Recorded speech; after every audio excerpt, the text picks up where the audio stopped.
ఒక్కసారిగా ఇల్లు కూడా విషాదంలో మునిగిపోయిందని చెప్పొచ్చు. ఎందుకంటే ఆహ్, తండ్రి ఇంటికి రాగానే మంచినీళ్ళు ఇచ్చి తండ్రితో మంచిగా మాట్లాడుతూ ముద్దు ముద్దు మాటలతో మాట్లాడుతూ ఉండేది. అలాంటిది ఒక్కసారిగా సహస్ర లేదు అన్న మాట మాత్రం వాళ్ళు జీర్ణించుకోలేని పరిస్థితి ఉందని చెప్పొచ్చు.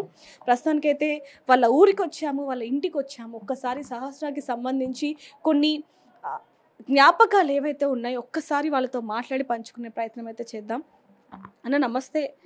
ఎలా ఉందండి? ఇప్పుడు మీ ఆరోగ్యం ఎలా ఉంది? పర్లేదమ్మా, ఇప్పుడు తగ్గింది. ఇప్పుడు ఓకే. ఇప్పుడు ఓకే. అమ్మ, మీ ఆరోగ్యం ముఖ్యంగా ఎప్పుడైతే సహస్ర చనిపోయిందని తెలిసిందో అప్పటి నుంచి కూడా మీరు కన్నీరు మున్నీరు అవుతున్నారు, అది తీసుకోలేకపోతున్నారు. మరి ఇప్పుడు మీ ఆరోగ్యం ఎలా ఉంది, ఏంటి? మేడం నాకు బాగానే ఉంది, నా పిల్లకు బాగానే ఉండే. అన్నీ మంచిగా ఉన్నప్పుడు పిల్లని తీసుకెళ్ళిన దేవుడు ఇప్పుడు ఎట్లుంటే ఏంది మేడం? ఆరోగ్యం ముఖ్యం కాదు. మంచిగా ఉన్న పిల్లని తీసుకుపోయినరు, ఏ పాపం చేయని పిల్లని తీసుకుపోవడం ఎంత దారుణం. ఇంత మొత్తుకున్నా కూడా ప్రభుత్వం ఏం చేయట్లేదు అసలు. ఎందుకు ఇంత అంటే ఎన్నైనా చేసుకుంటా పోనా? పోలీసు వాళ్ళు కూడా ఏం అనట్లేరు అసలు. కోర్టుకు అప్పచెప్తాం కదా అయిపోయింది అన్నమాట మాట్లాడుతున్నారు. కానీ అట్లా చిన్నపిల్లాడు కదా, చంపేస్తే చంపేసిండు, కోర్టు చూసుకుంటారులే అన్న వేలో అందరూ ఆలోచిస్తారు. మీకు అంటే ఎందుకమ్మా అట్లా అనుకుంటున్నారు? ఎందుకంటే శాస్త్ర చనిపోయిన రోజు నుంచి వాళ్ళ ఇన్వెస్టిగేషన్ కావచ్చు, లేకపోతే సీసీ ఫుటేజ్ కావచ్చు, అదంతా కూడా వాళ్ళు ఎంత శ్రమించారనేది కూడా చూసాం. ఎంతో మందిని అంటే తప్పుగా అనుకోకండి, ఎందుకంటే ఈ రోజుల్లో తల్లిదండ్రులు చేసిన తప్పిదాల వల్ల కూడా పిల్లల్ని చంపుతున్నారు కాబట్టి మిమ్మల్ని చేయకూడని ఇంట్రాగేషన్ కూడా చేయడం జరిగింది. ఇన్ని రకాలుగా వాళ్ళు విచారణ చేశారు కాబట్టి అతను పడ్డాడు అన్నట్టు. అన్ని రకాల విచారణలు చేశారు మేడం. పోలీసులు లేనిది వాళ్ళు ఆయన దొరకడు. లేకపోతే రివర్స్ మమ్మల్ని అంటుండే లోకం. ఆ విషయం గురించి మాట్లాడట్లేను. ఆ అబ్బాయిని ఎందుకు ఇవ్వట్లేరు, ఎందుకు చూపించట్లేరు? చూపించచ్చు కదా ఒకసారి.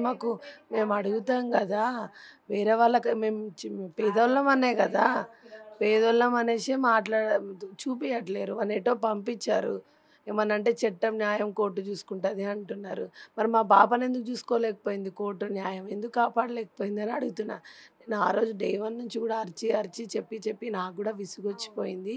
ఇంకేం లాభం లేదనిపిస్తుంది అసలు. మేము మిడిల్ క్లాస్ కాబట్టి ఏం చేయలేరు ఎవరు అనిపిస్తుంది.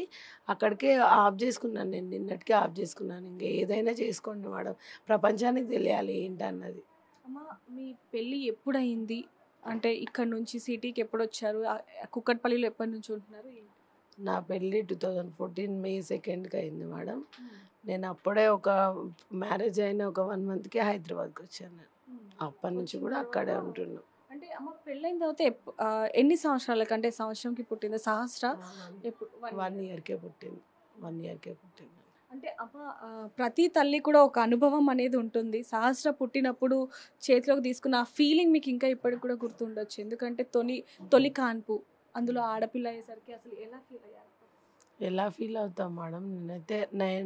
నేను హ్యాపీగానే ఫీల్ అయినాను. ఫస్ట్ ఆఫ్ ఆల్ ఒక బాబు పుట్టాక కూడా నేను హ్యాపీగానే ఫీల్ అయినాను. ఎందుకంటే దేవుడు నాకు ఏది అడగకపోయినా ఒక బాబుని ఇచ్చాడు అనేసి నేను హ్యాపీగానే ఉన్నా. ఇప్పటి వరకు కూడా నేను ప్రజెంట్ ఆ పాపను అలా చూసేంత క్షణం వరకు కూడా నేను every day every moment happy moment అనేది.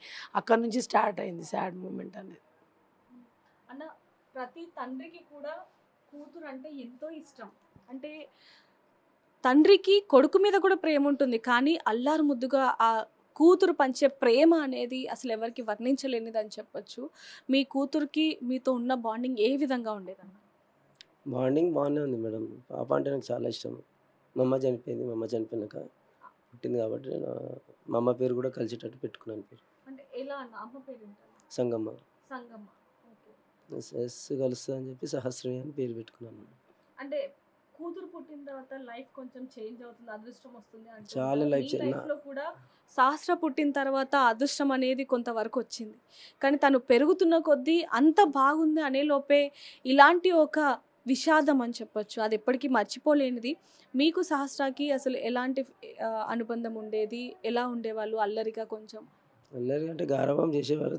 వాళ్ళ తమ్ముతో ఎక్కువ కొట్లాడారు, కానీ నాతో బాగానే ఉంటుంది. ఏం చెప్పినా అయినది చేసేది. ఎక్కువ సతాంచేది కాదు. నాకు కూడా నాతోనైతే బాగానే ఉంటుండే. వాళ్ళిద్దరితో వాళ్ళు వాళ్ళతో కొట్లాడుతున్నారు. అంటే ఎలాగో అది తమ్ముడు అక్కకి ఉంటుంది అల్లరితనం అనేది. సో సహస్ర చనిపోక ముందు ఏమైనా మాట్లాడడం కానీ మార్నింగ్ పూట ఇలాంటివి ఏమన్నా? మాట్లాడడం అంటే ఆ రోజు హాలిడే ఉండే మేడం. హాలిడే ఉండే ఎక్కువ నేను కూడా ఎక్కువ మాట్లాడలే పాపతోని. మాట్లాడలే ఇక వాళ్ళిద్దరు కొట్లాడుకున్నారు. లైట్ అది బర్త్డే రోజు బర్త్డే ఎప్పుడు జరిగిందన్న? ఏప్రిల్ అదే 19. 19th జరిగింది మొన్న. అవును. అంటే అన్న ఇక్కడ ఇంకొకటి బర్త్డే కూడా వాడు వచ్చాడు. బర్త్డేలో ఇది చేసుకున్నాడు అంతా ఉంది. వాని ఫ్రెండ్ కాబట్టి అది కూడా మేము ఎప్పటి నుంచి ఉన్నాము అక్కడ 2021 నుంచి ఉన్నాము. సో బాబు అనేది 2024లో ఎక్కువ ఫ్రెండ్షిప్ తిరగడం, పరిచయం అవ్వడం, అందరం చేయడం వల్ల అక్కడ కింద ఆడుకోవడం బాగా జరిగిందనమాట. సో అట్లా జరగడం వల్లనే ఈ ఇయరే తీసుకొచ్చాడు పిల్లలందరినీ. అసలు ఎవ్రీ ఇయర్ కూడా ఏం తీసుకురాలేదు, ఈ ఇయరే తీసుకొచ్చాడు. ఎందుకో కొంచెం బర్త్డే కదా తనకి 2015 అంటే 10th బర్త్డే చేసినాం అంతే. 10th బర్త్డే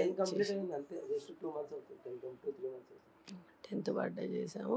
సో పిల్లలందరూ ఉంటే బాగుంటుంది అన్నట్టు వాడు తెలుసు కదా అని అందరినీ పిలిచాడు అంతే. అట్లా అందరు వచ్చారు తప్ప మీరు ఇంకా అడగండి ఏ బర్త్డేకైనా కింద వాళ్ళు పిల్లలు వాళ్ళతోనే అవుతుంది, ఏముండదు. జస్ట్ కేక్ కటింగ్ మాత్రమే ఉంటుంది. ఎన్ని బర్త్డేలు చేసినా కూడా మేము కేక్ కటింగే చేసాము, ఇంకేం చెయ్యలేదు. అంటే అమ్మ ఆ రోజు అంటే 10 ఏళ్ళు వస్తున్నాయని చెప్పి సహస్రమైన గిఫ్ట్ అడగడం కానీ, ఇది కొనివ్వండి నాన్న, లేకపోతే నేను ఇలా ఉంటాను పెద్దయ్యాక ఇది చదువుకుంటాను అన్నట్టు ఏమన్నా అడిగింది మేడం. 10th పాస్ అయితే మా ఫోన్ ఇప్పండి డాడీ అని చెప్పింది. ఫోన్ అడిగింది. సరే అమ్మా నువ్వు ఫస్ట్ క్లాస్ వస్తే కంపల్సరీ ఇప్పిస్తాను కూడా చెప్పింది. ఇదేంటంటే సెంట్రల్ గవర్నమెంట్ స్కూల్లో చదువుతుంది మేడం మా పాప. ఇది ఢిల్లీ వరకు వెళ్ళేటట్టు మీరు ప్రయత్నించండి. ప్రైమ్ మినిస్టర్ కూడా తెలియాలి, వాళ్ళ స్కూల్లో చదివే పాప చనిపోయిందని చెప్పి వాళ్ళకు కూడా తెలియాలని చెప్పి నా విజ్ఞప్తి. టీచర్ ఫోన్ చేసింది వెళ్తాను రేపు ఖచ్చితంగా వెళ్ళి కలిసి వస్తాను. టీచర్కి ఫోన్ చేశారు, వాళ్ళు వెళ్ళాలి కంపల్సరీ. అమ్మ 10వ పుట్టినరోజు కూడా మీ దగ్గర ఉండి తనని రెడీ చేయడం జరిగింది. ఆ రోజు ఏం మాట్లాడింది అన్న? ఆమె కొంచెం ఫ్యాషన్కి ఎక్కువ ప్రిఫరెన్స్ ఇస్తుంది తను. సో మనం రెడీ చేయాల్సిన అవసరం కూడా లేదు, తనే రెడీ అవుతుంది అనమాట. ఫ్యాషన్ అంటే ఎక్కువ ఇష్టం. స్టడీ బేస్ మీద కన్నా కూడా కొంచెం ఫ్యాషన్ ఎక్కువ, హెయిర్ లాంగ్ పెట్టుకోవాలా, ఎక్కువ హాఫ్ శారీస్ వేసుకోవడం, నా చున్నీస్ తీసుకోవడం, శారీస్ వేసుకోవడం, తనకి ఎక్కువ ఫ్యాషన్ మీదనే ఉంటుండే అనిపిస్తుంది. ఎక్కువ రెడీ అవ్వడం, నేను ఏదైనా పెట్టకపోయినా, కాటుక పెట్టకపోయినా, లిప్స్టిక్ పెట్టకపోయినా తన దగ్గర ఉండి పెట్టుకొని, ఇప్పుడు రీసెంట్గా మనం న్యూస్లో వేసుకున్న అప్పుడు కూడా దిగిన ఫోటోలో కూడా తనే రెడీ అవుతుంది. అలా తనకి ఇష్టం రెడీ అవ్వడం అంటే మెయిన్. అందంగా కనిపించాలి, మంచి రెడీ అవ్వాలి అనేది శాస్త్రకి ఉంది. అంటే ఒక ఆడపిల్లగా తను కొంచెం అందంగా ఉండాలి, తనకి ఉంటుంది. ఎక్కువ అంటే ఫ్యాన్సీ డ్రెస్సెస్ మీద ఎక్కువ ఇష్టపడదు, కానీ స్మూత్గా ఉండే డ్రెస్సులు మీద ఎక్కువ కేర్ తీసుకుంటుంది. తన మొహం నీట్గా ఉండాలి, మంచిగా ఉండాలి అన్న వేలో ఆలోచిస్తుంది తను. అంటే అమ్మ అసలు ఆ వ్యక్తి ఎవరైతే ఇప్పుడు చంపేశాడో ఆ దుర్మార్గుడు మీకు ఎప్పటి నుంచి ఇంటికి వస్తూ ఉండేవాడు? అదే చెప్తున్నాను కదా, మా బాబు ఎప్పుడైతే కిందకి వెళ్ళి ఎందుకు పరిచయం చేసుకున్న మా అబ్బాయిని కూడా అంటే, బాబు వీళ్ళు వేరే దగ్గర గ్రౌండ్కి వెళ్తారు కదా, సో అట్లా అడగడం, కొంచెం చూసుకోండి, మంచిగా ఉండండి, చిన్నోడు కదా అట్లా వల్ల మాట్లాడడం అంతే. అంతే తప్ప మన ఇంటికి కూడా మన రీసెంట్గా 2 times వచ్చారు అంతే. అంతకుముందు బర్త్డేకి వచ్చారు అంతే. అంతకుమించి అసలు తెలియదు. ఇట్లా మీరు చూసారు కదా ఇల్లు, అక్కడ నుంచి జస్ట్ మాట్లాడతారు. ఎందుకు మాట్లాడతారంటే ఈ అబ్బాయి కోసమే మాట్లాడేది, లేకపోతే మాకేం అవసరం లేకుండా వేరే వాళ్ళతో. పేరెంట్స్ వాళ్ళ మమ్మీని చూసాను అంతే, వాళ్ళ డాడీ కూడా మాకు ఎవ్వరికి తెలియదు. వాళ్ళ మమ్మీ కూడా అక్కడ నుంచి ఎప్పుడన్నా పడితే బట్టలు పడతాయి కదా వాళ్ళవి, మన సైడ్ ఏమైనా తీసి ఇవ్వడం, లేదు అంటే స్మైలింగ్ ఇట్లా ఉంటారు కదా అంతే. స్మైల్ లేదమ్మా, అసలు ఫాదర్ తెలియదు నాకు ఇంతవరకు, అసలు చూడలేదు, చేయలేదు. నేనైతే ఏమున్నా వాడు ఒకసారి పైకి పిలుస్తుంటే చూస్తుండే అంతే. నేను ప్రతి ఒక్కరికి వస్తున్న అనుమానం ఒకటే అన్న, వాడు చంపేసిన తర్వాత పాపని అక్కడే ఉండి తిరగటం, ఒక కహాని మీకు చెప్పటం అనేది అసలు ఎవ్వరం కూడా ఇప్పుడు వరకు కూడా కుక్కట్పల్లి వాసులు కాదు కదా, ఈ వార్త విన్న ఎవ్వరు కూడా అసలు జీర్ణించుకోలేకపోతున్నారు. ఎందుకంటే ఒక 14 ఏళ్ళ మైనర్ బాలుడు ఇంత దారుణంగా అన్న, మేజర్ వాడు 18 years ఉంటాయి, ఈజీగా ఉంటాయి. అందరు మీడియా అయినా ప్రభుత్వం అయినా ఒకటే గుర్తించండి, వాడు మైనర్ కాదు, 100% 18 years.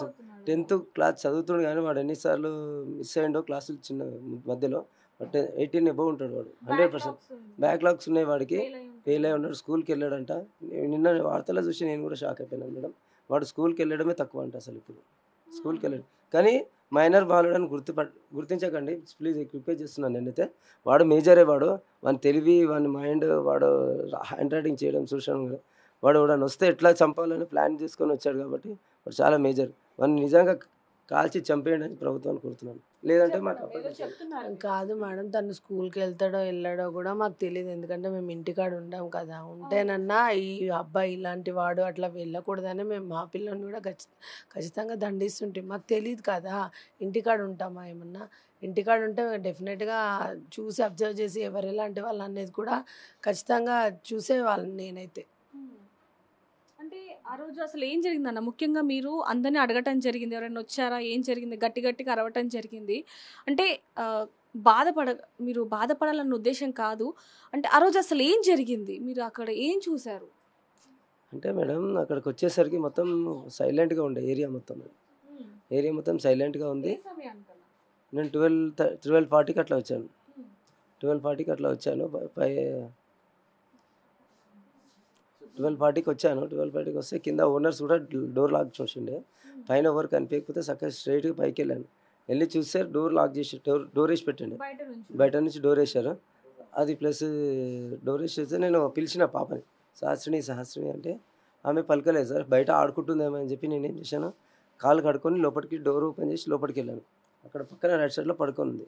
మొత్తం లైట్స్ ఆఫ్స్ ఉన్నాయి, ఏం కనిపించలేదు నాకు. సరే ఏందమ్మా అట్లా పడుకున్నావు, డోర్ పెట్టిరాని అన్నాను. లేదు పలకలేదు అసలు. మళ్ళీ టిఫిన్ తీసుకొని బయటకు వెళ్తుంటే ఏందమ్మా అంతా మత్తులో పడుకున్నావు అని చెప్పి చేయబట్టి లాగితే మొత్తం బ్లడ్ వచ్చేసి మామూలుగా పడుకుంది. ఇక్కడ నెత్తి మొత్తం తడిసిపోయింది, మొత్తం అంతా తడిసిపోయి బ్లడ్ ఇదంతా కారుతుంది, లాగంగా ఇదంతా కారుతుంది. ప్లస్ టీషర్ట్ ఇట్లా ఓపెన్ చేసి చూసిన, టీషర్ట్ మామూలుగా ఉండే కానీ ఇక్కడ ఈ 2 ఇట్లా కొవ్వు లాంటివి వచ్చేసి మొత్తం బొడ్డు కాడ గట్టి కూర్చాడేమో, బ్లడ్ వస్తూ ఉంది అప్పటికి. స్కిన్ మాంసం కొద్దిగా బయటకు వచ్చేసింది 2 జాగాలు. అక్కడ చూసి అరిసి విమకి ఫోన్ చేసినప్పుడు ఏడవగానే కిందికైనా వచ్చేసారు అందరు. ఒక హాఫ్ అన్ అవర్ తర్వాత నేను ఏడ్చి బయటకు వెళ్ళి అక్కడ వాడు కనిపించగానే అడిగిన, వెంకట్ ఎవరైనా కనిపించిరా, ఎవరైనా మా పాప పిలవడం చూసినట్టు. అవును అంకుల్, పాప 4 times డాడీ అని పిలిచిందని చెప్పి వాడే చెప్పిండు. అదే నాకు అసలు ఎవ్వరు లేరు అని నేను స్నానానికి వెళ్ళినా చూసిన ఎవరు అని చూసేసి స్నానానికి. వాడు చాలా దరిద్రం, వాడిని ఉంచొద్దు మేడం ప్లీజ్, నేను చెప్తున్నాను కదా. వాళ్ళ మమ్మీకి తెలుసు, 100% వాళ్ళ మమ్మీకి తెలుసు, వాళ్ళ డాడీకి తెలుసు. వాడు వాళ్ళ మమ్మీకి కూడా చెప్పిందంట, వాళ్ళ మమ్మీకి చెప్పిండు వాడు. వాళ్ళ మమ్మీకి కూడా తెలుసు ఇది ఎక్కడిరా, ఏందిరా సడన్గా ఇట్లా అవుతున్నావు, ఏమన్నా చేసినావురా అని వాళ్ళ మమ్మీ కూడా అడిగిందంట. సార్ వాళ్ళు చెప్తున్నారు కదా, వాళ్ళ మమ్మీ ఆ రోజు అడిగింది, నువ్వేమైనా చేసావా, ఇట్లా ఎవరు దొరకట్లేరు అంటే, ఏంటి మమ్మీ నువ్వే నన్ను అనుమానిస్తున్నావు అని అన్నారంట అని అంటున్నారు. తల్లి అలా అంటే మామూలుగా ఎవరైనా సరే తల్లి అడుగుతుందంటారు అలా, నువ్వేమైనా చేసావని అంట. నువ్వేమైనా చేసావని అడిగింది అంటే అతను ఎలాంటి దుర్మార్గుడు ఇక్కడ మనం ముఖ్యంగా చూడొచ్చు. ఒక తల్లి కొడుకును వెళ్ళి నువ్వేమైనా చేసావా, తనని ఏమైనా చంపావని అడిగిందంటే ఆ తల్లికి ఆ కొడుకు గురించి అన్ని విషయాలు తెలుసు అనేది కూడా ఇక్కడ మనకి చాలా క్లియర్గా అర్థమవుతుంది. అంటే గతంలో ఎన్ని చేసి ఉంటాడు, గతంలో ఎన్ని దొంగతనాలు చేసి ఉంటాడు, ఎంతమంది అమ్మాయిల్ని ఇబ్బంది పెట్టి ఉంటాడు ఏంటనేది కూడా ఇక్కడ చాలా క్లియర్గా తెలుస్తుంది. ఆ తల్లికి అన్ని విషయాలు తెలిసినప్పటికీ ఒక్క మాట కూడా ఆ తండ్రి గుండెలు పగిలేలా ఏడుస్తున్నాడు. ఆ తల్లి నా కూతురు లేదు, ఈ రోజు నుంచి ఇంకా తిరిగి రాదు అని చెప్పి ఎంత ఏడుస్తుందంటే ఆ చుట్టుపక్కల వాళ్ళందరూ కూడా కన్నీరు అవుతున్నారు. అలాంటి కూడా ఆ తల్లి మనసు కరగలేదా, నా కొడుకు తప్పు చేశాడు వెళ్ళి చెప్తాము అని కూడా అక్కడ అనిపించలేదా? ఈ ప్రశ్న మాత్రం ప్రతి ఒక్కరిని కూడా కలవరపరుస్తుందని చెప్పొచ్చమ్మా. అంతే కదా మేడం, సరే వాళ్ళే చెప్పారు కదా, వాళ్ళ మమ్మీ అడగడం జరిగిందంట, నెక్స్ట్ డే కూడా అడిగారంట, నువ్వే నన్ను పట్టించేటట్టున్నావు అని చెప్పారంట కదా మ్యామ్. నువ్వే నన్ను పట్టించేటట్టున్నావు మమ్మీ అని నెక్స్ట్ డే కూడా అడిగారని చెప్పారు కదా సార్, వాళ్ళే చెప్పారు కదా. అలాంటిది 5 days వరకు కూడా ఎందుకు ఆగాలి మేడం, వాళ్ళకి తెలుసు కదా అట్లా చేయడం బట్టే ఇట్లా అవుతున్నాయి మేడం. మేము చెప్పి చెప్పి చాలా విసిగెత్తిపోయాం. ఇంకా మా వల్ల కావట్లేదు. మేము మిడిల్ క్లాస్ వాళ్ళం. ఇంతకన్నా ఏం చేయలేం. మాకు ఇల్లు లేదు, ఏం లేదనే కదా మేము చేసుకొని బతకాలనే వచ్చాము. మరి దారుణం మేడం. ఒక బ్యాట్ కోసం చేయడం అంటే, ఒక బ్యాట్ కోసం చేసేవాళ్ళు వాళ్ళ ఇల్లు మా ఇల్లు చూశారు కదా!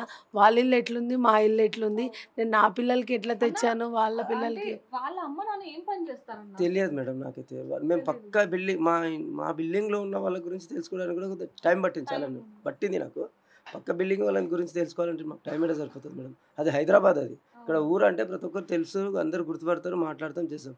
హైదరాబాద్లో ఒకరి గురించి ఒకరు తెలుసుకునే టైం ఎవరికి ఉండదు మేడం. నాకని కాదు, ఎవరికి ఉండదు. గాలిగా తిరిగే వాళ్ళకే ఉంటుంది తప్ప పనిచేసే వాళ్ళకి ఎవరికి ఉండదు. వాడికి కూడా ఇద్దరు అక్కలు ఉన్నారు, చదువుతారు, కానీ అది వాడు మెంటల్ వేస్ట్ క్యాండిడేట్ వాడు. అయితే పోలీసులు వచ్చిన తర్వాత అసలు అక్కడ వాడు ఎలాంటి సమాధానం చెప్పాడన్న? అంటే పోలీసు వాళ్ళు కూడా, పోలీసు వాళ్ళైతే 100% వాడిని కాపాడదామని చూస్తున్నారు అనుకుంటున్నాను నేనైతే.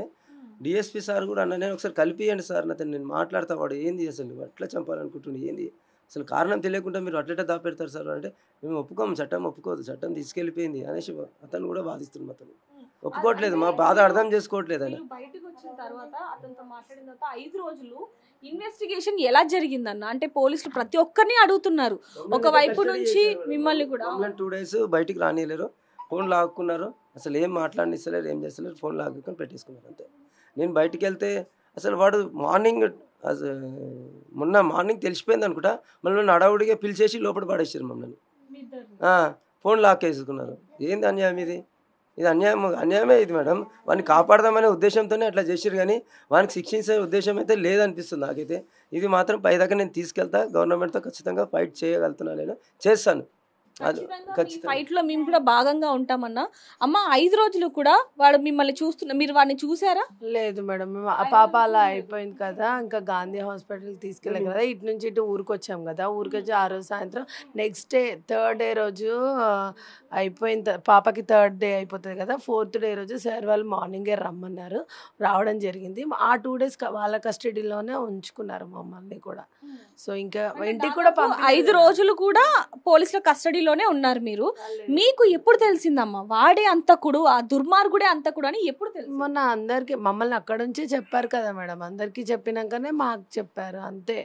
ఆ రోజు ఏ రోజు నిన్నగాక మొన్న 5th day రోజు తెలిసింది కదా అందరికి. ఆ రోజు మాకు ఈవినింగ్ చెప్పారు అంతే. మీకు అందరికి బయట వాళ్ళకి తెలిసినాకనే మాకు చెప్పిర్రు, నైట్ ఇట్లా దొరికాడండి, మీరు వెళ్ళిపోవచ్చు అని చెప్పారు.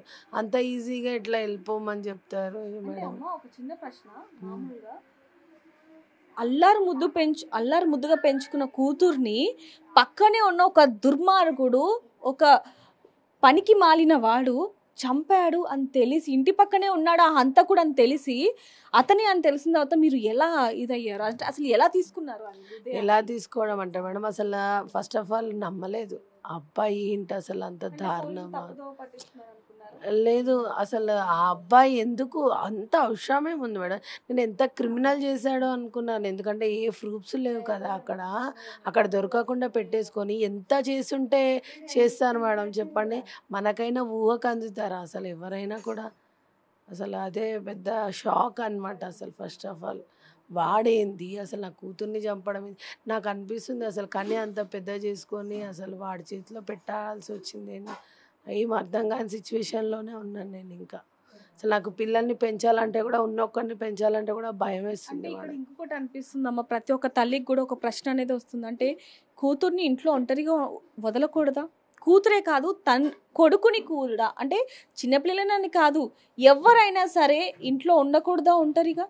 ఇంట్లో ఉంటే ఏదో ఒక అఘాయిత్యం జరగాల్సిందేనా అన్న ప్రశ్న మాత్రం లేవనెత్తుతున్నారని చెప్పొచ్చు చాలామంది. కానీ సహస్ర చనిపోవడం మాత్రం 2 తెలుగు రాష్ట్రాలు కూడా ఒక్కసారిగా హృదయం పగిలిపోయింది. తను 10 సంవత్సరాలు, కేవలం 12 సంవత్సరాలు కూడా కాదు, కేవలం 10 సంవత్సరాల సహస్ర ఇంకా లేదు, ఏం అభం శుభం తెలీదు. రాఖీ పండగకి తన తమ్ముడికి రాఖీ కట్టింది, ఇద్దరు అన్యోన్యంగా ఉండేవాళ్ళు, అన్నా చెల్లెల మధ్య ఇద్దరి మధ్య కూడా అల్లరితనం అనేది ఉండేది. అంత మంచిగా ఉన్న కూతురు ఒక్కసారిగా తిరిగి రాని లోకాలకు వెళ్ళిపోయింది. తండ్రి హృదయం కూడా ఎంత అల్లాడిపోయింది. రక్తపు మడుగుల్లో ఆ కూతుర్ని చూడంగానే అసలు ఆ రక్తం ఎక్కడి నుంచి వస్తుంది, ఒళ్ళంతా టీషర్ట్ అంతా కూడా రక్తం అసలు ఎక్కడి నుంచి వస్తుందో కూడా తెలియని పరిస్థితి ఆ తండ్రి ఎదుర్కోవాల్సిన పరిస్థితి వచ్చింది. అంటే అసలు ఎంత బాధాకరమో అసలు వర్ణించలేనిదని చెప్పొచ్చు. అన్న ఒక తండ్రిగా మీరు చెప్పండి అతనే హంతకుడు అని తెలిసినప్పుడు మీ రక్తం మరిగిపోలేదా? ఖచ్చితంగా మేడం. నాకు ఇయ్యండి, నాకు అప్పగించండి అని రిక్వెస్ట్ కూడా చేశాను. నేనేం మాట్లాడతాను ఫస్ట్ అతనితోని మాట్లాడగలుగుతాను అని చెప్పి నేను ఖచ్చితంగా పోలీస్ వాళ్ళకి కూడా నేను రిక్వెస్ట్ చేశాను ఖచ్చితంగా. నేను ఇయ్యండి, ఇయ్యండి అని చెప్పి మాట్లాడి చేస్తే కూడా వాళ్ళు కుదరది, నేను చట్టం ప్రకారం వెళ్ళాలి, అట్లా రైట్స్ ఉండవు అని చెప్పి డీఎస్పీ సార్ కూడా అన్నారు. లేదు సార్ ఒక్కసారి ఎక్కువసారి అని చాలా రిక్వెస్ట్ చేశాను. కానీ నా కోపాన్ని దిగమింగేస్తుర్రు వాళ్ళు. నా కోపాన్ని లోపటనే అనగనొక్కేస్తుర్రు ముందు. బయటికి రావనట్లేదు నా కోపాన్ని. అది ఆళ్ళు మొత్తం నాకు చాలా అన్యాయం చేశారు సార్ మేడం నాకైతే. చాలా అన్యాయం చేశారు. అమ్మ ఒక తల్లిగా తను ఏమవ్వాలనుకున్నారు మీరు? డాక్టరా? ఇంజినీరింగా? ఐఏఎస్సా? మేడం నేనైతే చెప్తున్నాను తను కొంచెం స్టడీ అంతా ఉండకపోతుండే కాబట్టి నాకు ఎక్కువ స్టడీ లేకున్నా పర్లేదు, నా కూతురు ఒక ఇంటికి వెళ్ళి మంచిగా ఉంటే చాలు. నాలాగా నేను అదే చెప్తుండే మా ఆయనకేమో స్టడీ మీద ఎక్కువ ఇంట్రెస్ట్, నాకేమో చదవకపోయినా పర్లేదు నా పాప ఉండి పెళ్లి చేసి ఇచ్చి నేను నాలాగా మంచిగా భర్త దొరికితే మంచిగా ఉంటే చాలని అనుకున్నాను. నేను అంతకుమించి నేను ఏమీ ఎక్స్పెక్ట్ చేయలేను ఆమె నుంచి కూడా. అంటే తనలాగా అంటే రేణుక గారి లాగానే తన అమ్మలాగా, తన అమ్మ ఇప్పుడు ఏ విధంగా అయితే జీవిస్తుందో అలాగే తన కూతురు సహస్ర కూడా ఒక మంచి వ్యక్తిని చూసి పెళ్లి చేసి నాలాగా ఒక భార్యగా, ఒక తల్లిగా, ఒక కోడలిగా జీవనం కొనసాగాలి అనుకుంది. కానీ అవన్నీ కూడా ఆశలన్నీ కూడా సహస్ర 10 ఏళ్ళు ఉన్నప్పుడే అవన్నీ కూడా నీళ్ళలో పడిపోయిన పరిస్థితి. అంటే ఆశలన్నీ కూడా అరియాశలు అయిపోయాయని చెప్పొచ్చు. అన్న నిన్న మీరు మాతో కూడా చెప్పడం జరిగింది, తనను ఐఏఎస్ చేయాలి అనుకున్నారు అని చెప్పి. అంటే మీ కళలని కూడా తనలో చూడాలి అనుకున్నారు. అవును మేడం. ఖచ్చితంగా. ఐఏఎస్‌కి నేను చాలా ఇంట్రెస్ట్‌గా పెట్టాను. ఆ స్కూల్‌లో సీట్ రాగానే నాకు 100% ఐఏఎస్ అవుతది నా కూతురు అని చెప్పి నేను కూడా చాలా ఆశపడ్డాను. వాళ్ళ తల్లిదండ్రులు కూడా ఇప్పుడు పోలీస్ కస్టడీలోనే ఉండటం జరిగింది. నాకు తెలియదు వాళ్ళ గురించి నాకు ఇన్ఫర్మేషన్ ఇవ్వట్లేదు మేడం. పోలీస్ వాళ్ళే అస్సలు నిన్న ఇవ్వట్లేదు. మీరు పోలీస్ స్టేషన్‌కి వచ్చారు కదన్నా, అసలు పోలీసులు ఏం మాట్లాడారు నిన్న మీతో? వాళ్ళు చూయించాను సార్ వాళ్ళ తల్లిదండ్రులు ఎక్కడ, వాడెక్కడ అంటే అది చట్టం చూసుకుంటది మీకెందుకు అని చెప్పి డీఎస్పీ సార్ అయితే చాలా కూల్‌గా మమ్మల్ని మొత్తం మోసం చేసే మాటలు మాట్లాడారు. అసలు నన్ను చాలా చీప్‌గా అంటే ఒక వేస్ట్ క్యాండిడేట్ లాగా నన్ను చూయించేసారు పబ్లిక్ అందరు నన్ను. నేను ఒక వేస్ట్ క్యాండిడేట్ అని చెప్పి ఎందుకు అట్లా అనుకుంటున్నారన్న? సమాజం మొత్తం మీకు తోడుగా ఉంది కదా. వాడు కలవాలిగా మేడం, నన్ను కలవాలి, నేను అంత మాట్లాడాలని చెప్పి నా కోపం నేను అంత మాట్లాడాలి, నేను మాట్లాడితే నాకు కడుపు మంట చల్లారుతుంది కదా. 5 days కూడా అసలు ఎవడాడు ఎందుకు అసలు ఏంటి మాకు ఎన్నో ఆలోచనలు ఉండే. మా పాప చనిపోయిన దానికంటే కూడా ఎవడాడు అంత దారుణం ఎందుకు, ఏం పగుంది అసలు, ఎవరో తెలుసుకోవాలి ఖచ్చితంగా కావాలి ఉన్నాక వాడు ఆఫ్టర్ ఆల్ వాడని తెలిసిన తర్వాత అసలు ఇంకెంత రగిలిపోతుందో ఆలోచన చేయండి, చెప్పండి ఎంత చాలా ఉంటుంది. మంది మిమ్మల్ని ఒక ప్రశ్న అడుగుతున్నారు. అంటే ఆ తల్లికి కూడా తెలుసు అతను గోడ దూకి వస్తాడనేది, కాకపోతే తల్లి బాధలో ఉంది కాబట్టి అప్పుడు చెప్పలేకపోయింది. తర్వాత తల్లి చెప్పుంటే నిందితుడు త్వరగా దొరికేవాడు, శిక్ష పడేది అంటూ ఉన్నారు. ఒకటి మేడం, ఇంత చిన్న బాబు ఉన్నాడు కదా, ఆ బాబుని అడగండి ఎప్పుడన్నా దుంకుతారేమో. నేనైతే ఎప్పుడు చూడలేదు అసలు రాలే కూడా మా ఇంటికి. వచ్చినప్పుడు నేను చెప్పాను, బర్త్డేకి వచ్చింది కూడా మా వారికి తెలియదు, అప్పుడు మా వారు లేరు, మేము పిల్లలు మా తమ్ముడు వాళ్ళమే ఉన్నాము. లాస్ట్ ఇయర్ చందాలకు రావడమే తెలుసు, అసలు గోడ దూకడం మాత్రం అసలు ప్రామ్గా చెప్తున్నాను కదా, నాకు తెలియదు అసలు. నేను ఎప్పుడు ఇంటికాడ ఉంటా మేడం, ఒకసారి హాస్పిటల్లో వెళ్ళి కూడా కనుక్కోండి. నేను ఇంటి దగ్గర సండేస్ కూడా ఇంటికాడ ఉండాను. ఎప్పుడైనా లీవ్ తీసుకున్నాము అంటే 6th క్లాస్. ఆ రోజు చనిపోయే సోమవారం రోజు పొద్దున్న ఏమైనా మాట్లాడిందా మీతో? నాతో మాట్లాడింది మేడం, ఇల్లు సర్దు, అది చెయ్యమ్మా, బెడ్షీట్ మంచి చేయమ్మా అంటే అన్నీ మంచి చేస్తుంది. తమ్ముడికి వాటర్ బాటిల్ నింపి, ఆమె స్కూల్ లేనప్పుడు వాళ్ళ తమ్ముడికి రెడీ చేయడం ఎక్కువ ఇంట్రెస్ట్ చూపిస్తుంది తను. అంటే తనకి ఏమి ఇష్టం ఎక్కువ? ఎలా ఉండేది మీతో ఇద్దరితో కూడా? అంటే తన జ్ఞాపకాలు మీకు బాగా, అంటే ఈ 10 ఏళ్లలో తన జ్ఞాపకాలు ఏదో ఒకటి మనసుని తాకి ఉంటాయి కదా. తనకి ఎక్కువ టీవీ చూస్తుంటుంది, సినిమాస్ చూస్తుంది, ఇంకా మళ్ళీ ఫుడ్ మీద కొంచెం ఇంట్రెస్ట్ ఎక్కువ ఉంటుంది, ఫ్యాషన్ మీద కొంచెం ఇంట్రెస్ట్ ఎక్కువ ఉంటుంది. వంట కుకింగ్ చేయడానికి ఇంట్రెస్ట్ పడుతుంది కానీ నేను ఇవ్వను మేడం, చిన్న పాప కదా, నాకు ఇష్టం ఉండదు ఇవ్వడం. నాకు పని చేపించడం కూడా ఎక్కువ ఇష్టం ఉండదు. అమ్మ అంటే మామూలుగా తన ఫోటోలు ఇవన్నీ కూడా ఇప్పుడు బాగా ఇదయ్యాయి. తనలో ఆ ఫోటోలలో కూడా మనం చూడొచ్చు చాలా అందంగా మేకప్ వేసుకొని బర్త్‌డే ఫోటోస్ కానివ్వండి ఇదంతా. నాకు ఫస్ట్ ఆఫ్ ఆల్ తనని రెడీ చేయడం అంటే బాగా ఇష్టం. ఫస్ట్ ఏదొచ్చి చిన్నప్పటి నుంచి కూడా అంతే. ఎక్కువ రెడీ చేయడానికే ఎక్కువ నేను కూడా ఇంట్రెస్ట్ చూపిస్తా అనమాట.